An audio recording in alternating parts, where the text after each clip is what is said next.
Membudidayakan tanaman kopi tidaklah semudah ketika menikmatinya, butuh proses panjang dan cukup menguras tenaga. Tetapi hasil yang diperoleh juga tidak mengecewakan. Banyak petani kopi yang dalam sekali tanam bisa menikmati hasilnya hingga puluhan tahun. Bagaimana tidak, tanaman kopi bukanlah sejenis tanaman yang habis dipanen langsung mati, melainkan akan terus berkelanjutan. Tak jarang pula orang yang lebih menggantungkan hidupnya dari budidaya kopi, apalagi bagi orang yang sudah mengetahui prospek ekonomi hingga pengolahan yang profesional. Membudidayakan kopi tidaklah membutuhkan kecerdasan, cukup dengan ketekunan dan ketelitian, tanaman kopi yang dibudidayakan akan membuahkan hasil maksimal.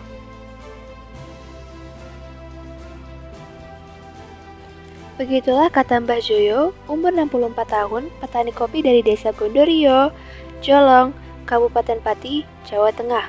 Puluhan tahun dirinya menggeluti dunia kopi, hingga semua jenis kopi pun sudah coba ditanam. Apabila kopi bisa dirawat secara maksimal, usia pohon kopi bahkan bisa melebihi usia manusia, dan setiap tahunnya pasti membuahkan hasil.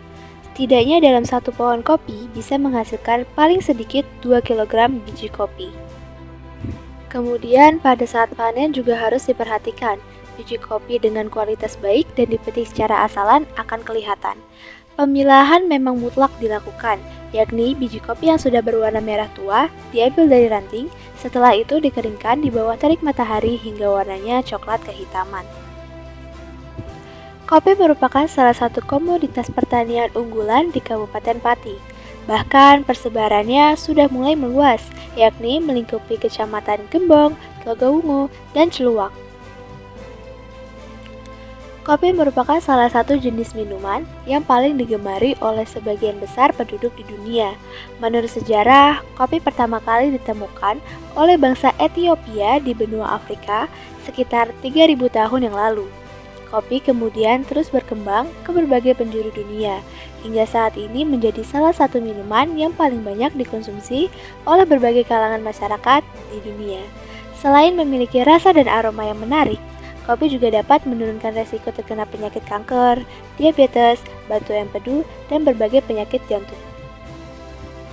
Sebelum menjadi kopi yang dapat diminum, kopi terlebih dahulu telah melalui serangkaian proses yang panjang, mulai dari pemanenan biji kopi yang telah matang, kemudian dilanjutkan dengan pengeringan biji kopi hingga menjadi kopi gelondong.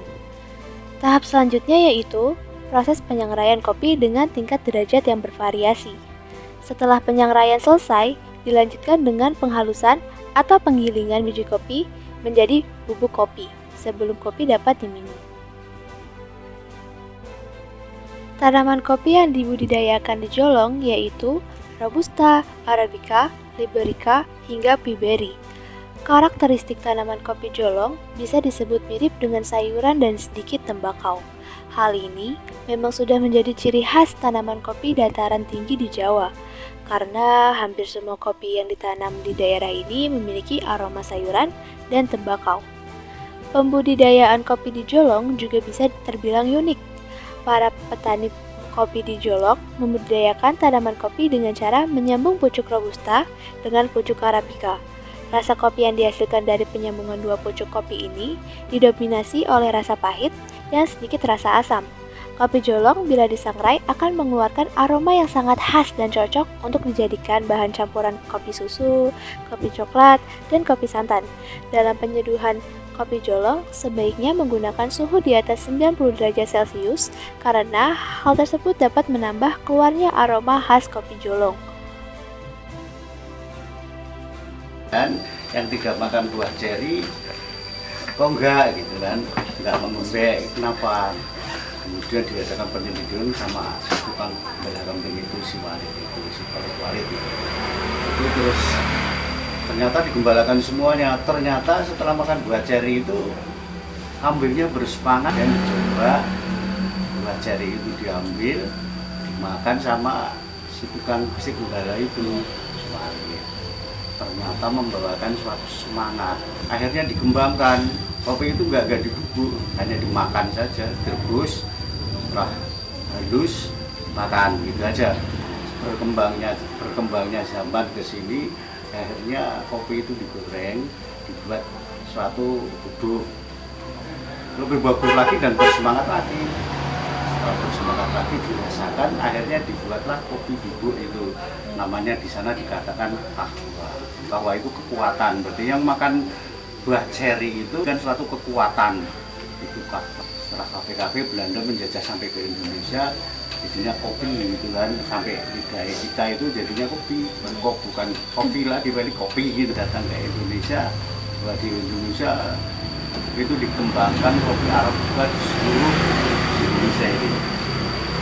Setelah Belanda pergi, dinasionalisasikan, pabrik punya Belanda termasuk Jolong, termasuk dijadikan dinasionalisasikan oleh Pak Harto. Waktu itu presidennya Pak Harto, dinasionalkan jadi PTPN, bukan PTPN waktu dulu PN, perusahaan negara.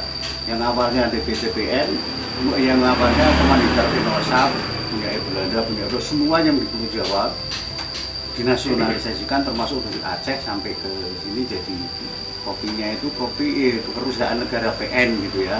Kemudian berkembang karena dari Aceh dijadikan yang sekarang PTPN 9, dari 1, 2, 3 sampai ke 13 sampai Jawa Timur sampai Kalimantan. Itu proses terjadinya itu di situ.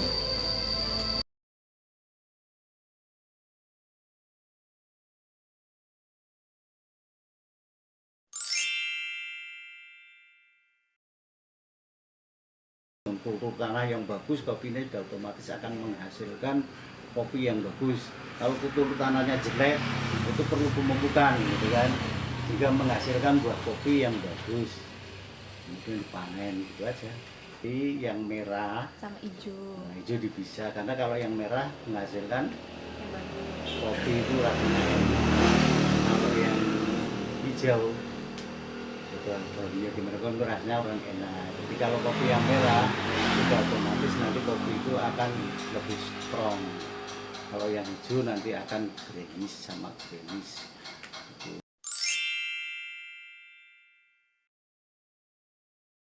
Bagi diproses jadi dua, proses sama dry proses gitu. Kemudian disortir, selepas sortir menghasilkan kualitas yang bagus dari RWP 1L sampai 4L. Kemudian ada RWP lokal.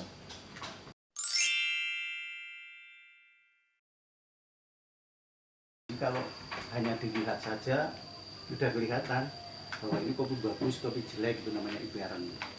Ibaran itu melihat kopi itu bentuknya kayak apa. Nanti kalau sudah bagus dan tidaknya sudah kelihatan.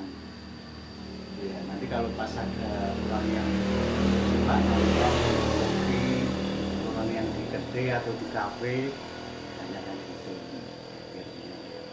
Ibaran itu satu. Ibaran itu hanya dilihat. Kemudian ada aroma, kalau aroma itu hanya dicium.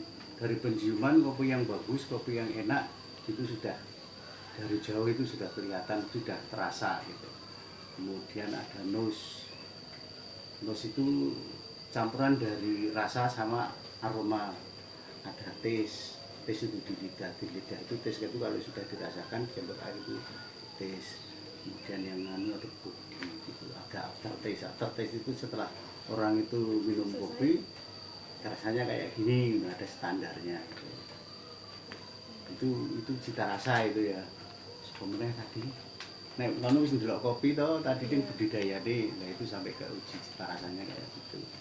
Nah packingnya kayak gini, produksi oleh IRT Mbah Joyo Kopi itu di Gondorio Pati. Itu tugas saya membuat kayak gitu, senangnya membuat ada biru kopi, bandaran kopi biru kopi.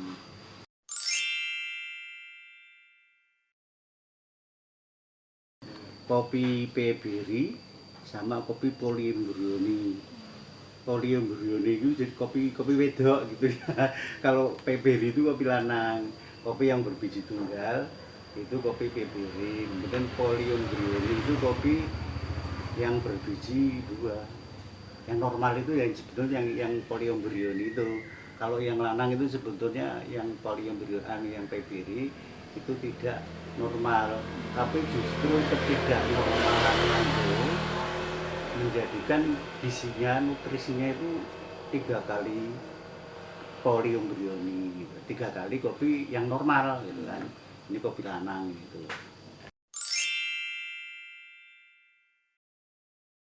Itu dipercaya bisa menambahkan stamina kaum laki-laki karena satu ada kandungan mangiferin dan tribulus terretris. Nah, tribulus terretris itu yang bisa menambahkan semangat itu ya tribulus terretris itu yang membuat yang kaum laki-laki kayak ini bisa mendongkrak ya, boleh dikatakan bahannya Viagra gitu kan, itu tribulus terretris.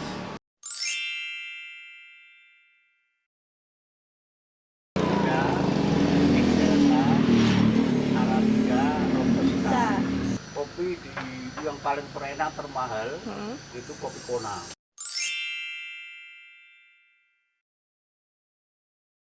Pada kopi kok pahit ini, belum tahu. Itu dijabarkan pakai kandungan nutrisinya kan ada di situ. Kopi kata kopi kenapa kok pahit? Karena itu kata kafein.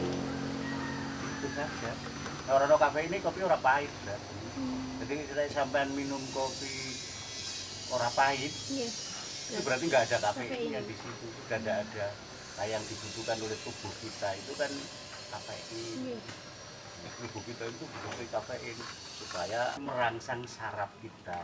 Jadi tugas utama kafein itu merangsang saraf kita itu dirangsang supaya dan berpikir cerdas, ora linglung gitu kan. itu gitu. Mulai orang minum kopi yo kadang orang cerdas itu orang minum kopi ada kafeol dan kafein. Kafeol itu melindungi, kafein merangsang saraf sama melindungi saraf. Itu ada kafeol sama kafein.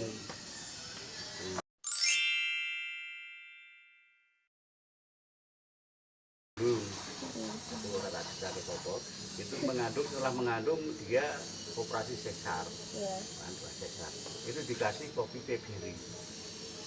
Dia hanya kalau obat yang biasa pakai kimia itu 5 hari itu kering, tapi kalau pakai kopi tebiri jahitan itu cuma 3 hari itu sudah kering. Jadi manfaatnya buat wanita pada saat operasi sesar itu cepat kering itu kopi tebiri.